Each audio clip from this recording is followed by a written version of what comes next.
Edo resmi dikenalkan, Nick Keepers kena mental. Wow, kata itu like kita sematkan untuk mantan pemain Persib Bandung, yaitu Edo dan juga Nick Keepers.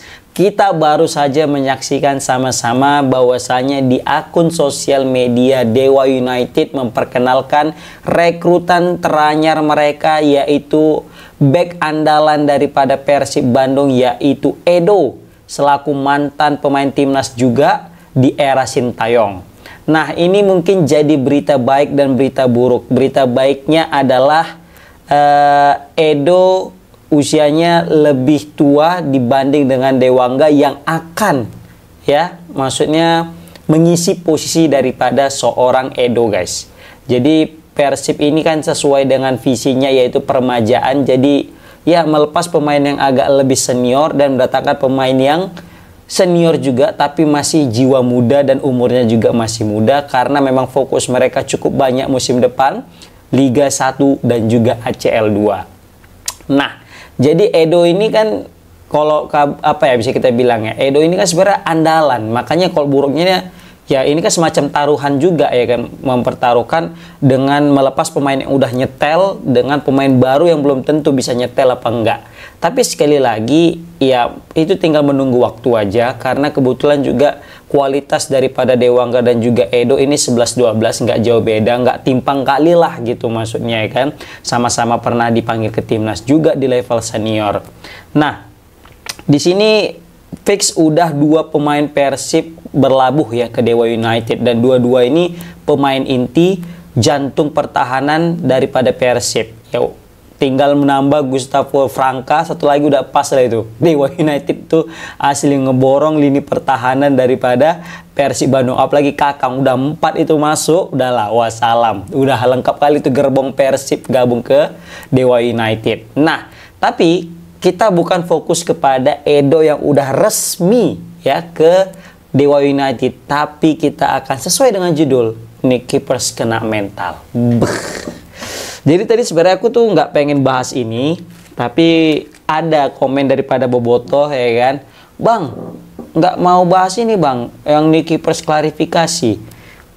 Memang lah, ya kan, awak dipancing pantang, dipancing kayak gini. Kalau kata Bobotoh bahas, ya udah kita bahas, kan? Iya. Jadi kita mesti tetap respect kepada siapapun, termasuk itu mantan pemain kita dulu ataupun itu bukan pemain kita, karena respect itu adalah menandakan kita sudah dewasa, kan gitu. Nah, tapi di sini ya kan, menarik nih. Nick Keepers nih kena mental sampai klarifikasi. Ini mengingatkan aku dengan siapa? Back Liverpool yang pindah ke Real Madrid, Trent Arnold, ya kan. Jadi kan dia juga klarifikasi. Aku sebenarnya ya gimana ya, Nick Keepers ini mungkin serba salah gitu kan. Bagi bos Malakama, klarifikasi salah, nggak klarifikasi pun salah. Karena banyak berita yang beredar di luar sana mungkin yang dia rasa nggak cocok gitu, ya kan. Tapi gimana ya, ya inilah resiko daripada seorang bintang sepak bola, ya kan, yang bisa kita bilang sebagai panutan, sebagai orang yang ya diidolakan. Jadi setiap gerak-gerik dan langkahnya itu pasti selalu diperhatikan gitu, termasuk ucapan. Kadang ucapan ini kita lupa, orang ingat kan gitu. Pernah ngomong nggak gitu gue, ya kan. Nah, jadi betul aja. Jadi kan di sini Nick Keepers buat story kan. Buat story di Instagramnya tentang kepindahannya ke Dewa. Ini memicu reaksi yang bisa kita bilang ya sedikit terganggu lah Nick Keepers. Ya dimulai dengan turunnya follower Nick Keepers yang cukup drastis. Bayangkan guys, 100.000 satu hari. Itu banyak kali, sumpah. Bayangkan 100.000 kumpul manusia, itu banyak kali. Dan itu langsung unfollow Nick Keepers. Itu baru 1 hari. Ini nggak tahu apakah masih berkesinambungan, masih tetap 1 juta nggak. Kemarin kan 1.100.000. Nah, ini udah 1 juta. Entah kemarin masuk 900 kah? Nah, kita nggak ada yang tahu. Nah, jadi Nick Keepers nih buat story. Ya, kalian tahu lah, aku mau klarifikasi kata dia. Jadi kalian tahu bahwasanya aku ini orangnya selalu jujur, ya kan, selalu setia dan juga tulus dan ikhlas membela Persib, kata dia, ya kan. Nah, Tapi salahnya katanya Persib nih, jadi dia kayak macam mau ngebela diri. Sebenarnya mungkin dia tuh pengen masih tetap di Persib gitu kan. Tapi Persib nggak ada ngasih dia tawaran kontrak guys, kata dia. Untuk meyakinkan dia bahwasanya dia bisa tetap di Bandung dan bermain dengan Persib Bandung gitu. Apalagi dia kan legend nih. Udah 5-6 tahun mengabdi bersama dengan Persib. Masa nggak dia ada tawaran? Nah gitulah mungkin dia anggap si Nick Kipers gitu kan. Jadi kan kita tahu banyak orang yang menganggap ya Nick Kipers ini maunya pensiun di Persib Bandung gitu kan. Apalagi dia dengan kontribusi dia yang udah back to back, ditambah lagi dia ini pemain nggak banyak drama, udah gitu juga jelas kontribusinya ya besar lah. Ini jadi fans berat lah pokoknya Boboto sama Nick Kipers. Tiba-tiba dia itu kayak mengucapkan hatur nuhun, thank you gitu kan kepada seluruh supporter dan juga klub. Sempat patah hati lah. Dan orang juga berpikir bahwa dia akan balik ke Belanda. Dan orang sempat ridho tuh.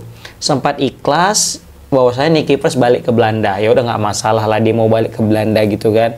Dan orang juga nggak mikir bahwa dia bakal pindah ke klub Indonesia. Nah yang aku jadi permasalahkan di sini adalah siapa pertama kali yang bilang bahwa dia mau balik ke Belanda. Ini sih titik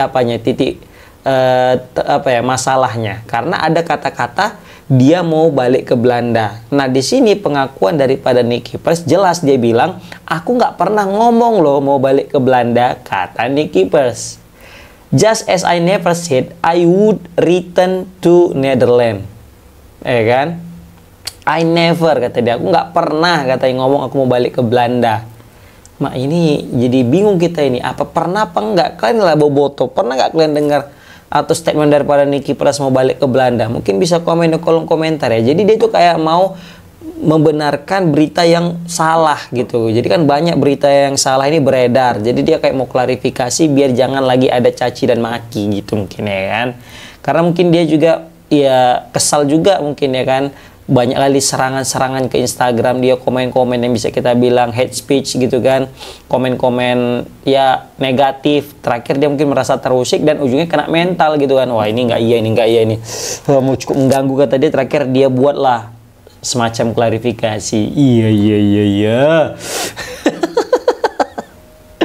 ya ada netizen yang bilang ya nggak usah lah, ngapain buat klarifikasi. Ada juga yang bilang ya bagus lah buat klarifikasi gitu kan. Ya namanya juga manusia kan, nggak bisa kita puaskan semuanya seperti itu. Nah di sini dia bilang bahwasanya dia dan keluarganya betah nih katanya tinggal di Indonesia, kata dia kan. Jadi pas pula udah betah keluarga tinggal di Indonesia, tiba-tiba adalah Dewa ngasih tawaran kontrak yang cukup meyakinkan sehingga dia pede untuk tetap bermain di Liga Indonesia dan dia senang main di Indonesia gitu. Apalagi kontrak mungkin dari Dewa ini cukup besar gitu kan.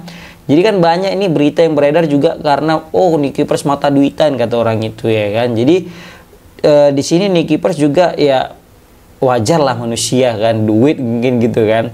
Tapi nggak ada di sini Nick Kipers membahas masalah duit. Berarti mungkin bukan masalah duit, tapi mungkin karena isu mau balik ke Belanda tapi nggak ada gitu lah ya kan, tapi nggak jadi ke Belanda gitu. Nah di sini juga dia mengatakan di kata-kata terakhirnya sampai ketemu lagi di Bandung. Wah ini semacam ya semacam salam untuk ketemu di Bandung nanti di Piala Presiden pastinya, karena nanti Persib satu tim nih sama Dewa ini ngeri nih nanti nih ya kan, di hadapan puluhan ribu supporter. Boboto tiba-tiba Nick Kipers pakai baju Dewa gitu kan agak aneh gitu. Udah 6 tahun pakai baju Persib, tiba-tiba pakai baju Dewa dia dengan orang-orang yang udah pernah dia hidup bersama gitu. Udah macam suami istri cerai jumpa gitu ya kan, agak-agak kikuk gimana gitu ya.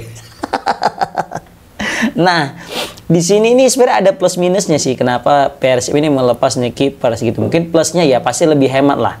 Aku yakin manajemen pilih pemain yang lebih muda. Selain lebih muda ya, tenaganya juga lebih baru, duitnya juga pasti lebih hemat. Aku yakin. Kita tahu lah kalau udah pemain-pemain yang udah bawa back to back, udah pernah juara, pasti pengen kontrak yang lebih tinggi daripada kontrak sebelumnya. Nah sedangkan mereka cari pemain yang mungkin baru ketemu, baru pertama kali kerjasama, ya pasti otomatis nggak kontrak tinggi-tinggi dulu lah, belum teruji kan gitu. Nah, jadi diambillah itu dengan harapan bisa mengganti pemain yang sebelumnya dan bahkan bisa lebih baik gitu. Jadi ya itulah mungkin plusnya kan. Mungkin minusnya ya ini kan semacam taruhan juga ini. Kalau misalnya sukses, alhamdulillah. Kalau nggak sukses, nah nauzubillah kan gitu. Jadi makin ngeri-ngeri sedap karena kan nggak bisa lah langsung gacor nih pemain-pemain yang digantikan pemain-pemain pengganti ini kan. Jadi kan butuh waktu. Nah, takutnya Boboto ini nggak sabar. Nah, makanya kalau aku kasih saran nih kepada Boboto ya, sabar-sabarlah. Jadi nanti misalnya nggak ngecun ya, tiba-tiba nggak perform nih pemain-pemain yang baru datangkan, sabar aja. Ingat, Coach Bojan butuh waktu untuk meracik semua pemain-pemain ini. Apalagi ini kali pertama mereka semua ketemu. Tenang aja, kalau nanti udah lewat 5 pertandingan, atau 7 udah pertandingan, aku udah yakin Persib udah menemukan formulanya. Nah, kalau udah dapat formulanya, bisa nyampe tuh nanti akhir musim juara, atau mungkin musim keduanya bisa jadi juara. Setidaknya di ACL 2 mereka lebih baik dari segi permainan dan juga hasil, aku yakin seperti itu. Oke, itu guys komentar aku tentang kedua pemain Persib yang resmi berlabuh ke Dewa. Satu baru dikenal, yang kedua kena mental. Maksudnya Edo baru dikenalkan, baru Nicky Pers kena mental. Oke, kita doakan kepada kedua pemain ini untuk ya sehat-sehat selalu dan dipermudah di klub selanjutnya, seperti itu. Dan yang jelas kita doakan juga Persib untuk bisa konsisten dan bisa meraih gelar juara di musim depan dan bisa lolos dari fase grup di ACL 2 dan kalau bisa juara sih. Assalamualaikum warahmatullahi wabarakatuh.